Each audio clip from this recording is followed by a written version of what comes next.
Uganda and Kenya were colonized by the British, while Tanzania was colonized by the Germans and later the British.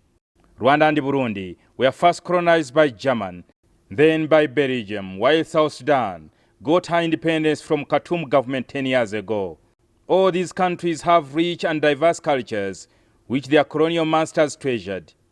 But the lawmakers say the colonial masters grabbed treasured cultural artifacts to keep in their museums.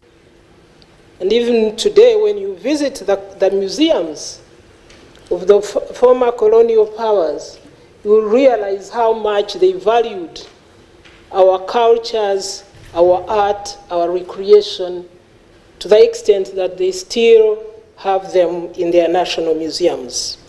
We have some of our cultural dressing, our traditional also shields, which were and weapons, traditional weapons, which were taken, and they're still now in Sudan in a place called Omdurman, where we had by then as Sudan the National Museum.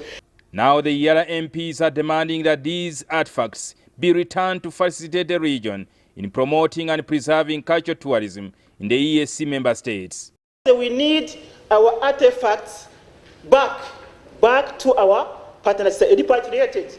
There are many of them. For instance, in Rwanda, they received, more than 4,000 songs from the Belgian government. The call to return the antiquities came as the Assembly granted leave to the Rwandan representative, Francoise Umukiza, to introduce a private member's bill that seeks to promote and preserve the cultural heritage.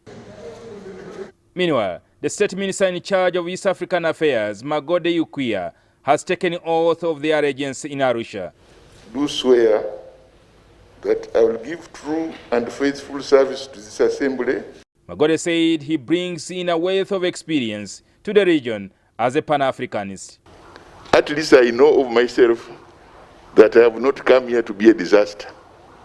Magode Yukuya deputizes Rebecca Kadaga, who is also the Minister of East African Affairs for Uganda. Jingo Francis, NTV in Arusha, Tanzania.